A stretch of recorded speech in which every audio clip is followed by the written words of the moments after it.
혹시 요즘 들어 자식과의 대화가 점점 줄어들고 있진 않으신가요?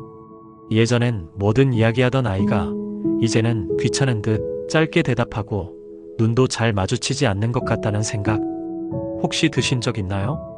많은 부모가 이 변화를 느끼며 말합니다. 내가 뭐 그렇게 잘못했을까? 나는 다 그 애를 위해서 해준 건데. 하지만 안타깝게도 아무리 사랑으로 해줘도 자식이 존중하지 않게 되는 순간이 존재합니다. 이 영상은 불편할 수 있습니다. 하지만 꼭 봐야만 합니다. 왜냐하면 지금 당신이 놓치고 있는 작은 말투, 행동, 태도가 10년 후 누구에게도 존중받지 못하는 부모가 되는 출발점일 수 있기 때문입니다. 지금부터 자식이 부모를 무시하게 되는 12가지 이유와 무시당하지 않고 존중받는 부모가 되는 태도를 구체적인 예시와 함께 알려드리겠습니다. 첫 번째, 변화를 거부하는 태도. 아버지 이종철 씨는 65세 퇴직 이후 늘 같은 말을 반복했습니다. 요즘 젊은 애들은 끈기가 없어. 너희는 진짜 사회를 몰라. 자식은 처음엔 웃으며 넘겼습니다. 하지만 점점 피곤해졌고 나중에는 아예 말을 꺼내지 않게 되었습니다. 이유는 단 하나. 아버지가 대화를 평가로 받아쳤기 때문입니다. 자식은 대화를 원하지만 부모가 고집과 자기 판단으로만 대한다면 자식은 더 이상 의견을 나눌 가치가 없다고 느낍니다. 나이 들어 존중받는 부모는 자신이 아는 것보다 모르는 것을 물어볼 줄 아는 사람입니다. 두 번째, 과도한 간섭. 그 사람은 진짜 별로다. 이번에도 승진 못했어? 내가 그럴 줄 알았다니까. 서울에 사는 32세 직장인 김혜진 씨는 어머니의 이런 말에 점점 숨이 막힌다고 말했습니다. 처음엔 의논도 하고 싶고 조언도 듣고 싶었지만 매번 돌아오는 건 걱정이 아닌 통제였습니다. 자식이 성인이 되었음에도 계속 사사건건 간섭한다면 자식은 스스로 선택할 자유를 빼앗긴다고 느낍니다. 존중받는 부모는 자식이 실수하더라도 그 실수를 견딜 수 있는 존재가 되어줍니다. 세 번째, 감정을 조절하지 못하는 태도. 내가 너 키우느라 직장도 포기했어. 너는 나한테 그렇게 하면 안 되지. 이 말은 29살 직장인 최유정 씨가 가장 듣기 싫어하는 어머니의 말입니다. 무슨 일이든 감정이 폭발하고 대화는 늘 비난과 울음으로 끝났습니다. 자식은 부모의 감정을 감당하는 데 지치고 결국은 거리두기를 선택합니다. 감정을 억제하라는 말이 아닙니다. 감정을 담담하게 전달하는 능력, 그것이 나이 들수록 더 중요한 존중의 도구입니다. 네 번째, 삶이 없는 부모. 박명수 씨는 은퇴 후 자녀들에게 이렇게 말했습니다. 이제 내가 할 건 너희 챙기는 일뿐이지. 자식은 처음엔 고마웠습니다. 하지만 시간이 지날수록 부담으로 느껴졌고 대화는 점점 줄었습니다. 자신의 인생을 모두 자식에게 걸어버리면 자식은 부모가 아닌 짐을 느끼게 됩니다. 존중받는 부모는 자식이 없더라도 자기 삶을 살아가는 사람입니다. 다섯 번째, 과거에 머무는 이야기.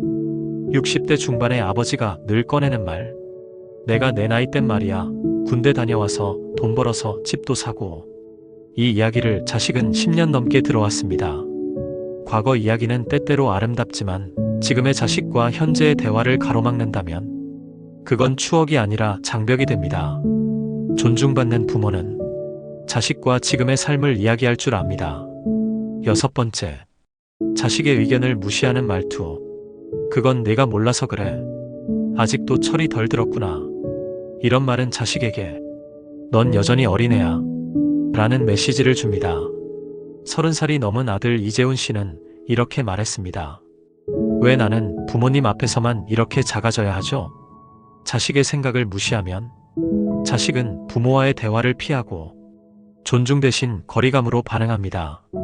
존중받는 부모는 먼저 자식의 말을 진심으로 듣고 필요할 때 단단하게 의견을 전하는 사람입니다. 일곱 번째, 자식의 공간과 경계를 무시하는 태도. 어머니는 늘 말했습니다. 내가 다 해준 집인데 뭐 어때? 그래서 불쑥 찾아와 냉장고를 열고 침대에 앉고 자식의 사생활을 자연스럽게 침범했습니다. 자식은 말은 못했지만 그때부터 문을 잠그기 시작했습니다. 존중은 작은 예의에서 시작됩니다. 부모라서 가능한 게 아니라 어른이기에 조심해야 하는 것입니다. 8번째, 자식의 배우자와 삶의 개입. 그 사람은 왜 그렇게 무뚝뚝하니? 애는 왜 아직도 안 낳니? 결혼한 자식에게 부모의 잦은 간섭은 부부 사이의 갈등을 키우는 기폭제가 됩니다. 부모가 말 한마디 했을 뿐인데 부부는 싸우고 자식은 부모를 피하게 됩니다. 존중받는 부모는 한 발 물러난 자리에서 조용히 응원하는 사람입니다. 9번째, 경제적 지원을 조건으로 내세움. 내가 지금 월세라도 살 수 있었겠니? 내가 전세금 안 보태줬으면 어쩔 뻔했냐? 이런 말은 자식의 존엄성을 훼손합니다. 도움을 받았다는 고마움보다 나는 여전히 부모에게 종속돼 있구나라는 무력감이 앞섭니다. 존중받는 부모는 해줬던 것을 기억하지 않는 사람입니다. 10번째, 과거의 실수를 끊임없이 상기. 넌 중학교 때도 그러더니 지금도 똑같구나. 이 말은 자식에게 넌 절대 변하지 않을 거야 라는 메시지를 줍니다. 사람은 누구나 성장합니다. 하지만 부모가 과거에만 머무는 순간 자식은 더 이상 변화하려 하지 않게 됩니다. 존중받는 부모는 지금의 자식을 인정하고 기대하는 사람입니다. 11번째, 자녀의 삶의 방식을 부정. 그 옷차림 뭐야?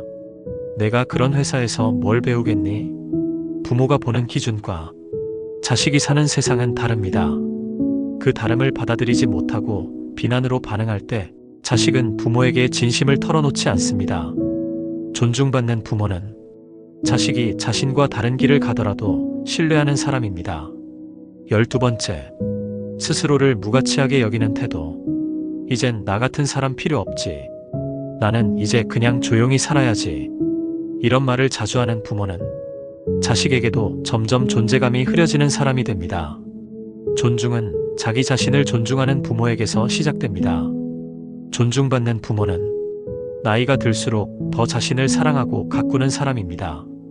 무시당하지 않는 부모는 존중받는 사람입니다. 자식은 부모를 무시하고 싶은 게 아닙니다.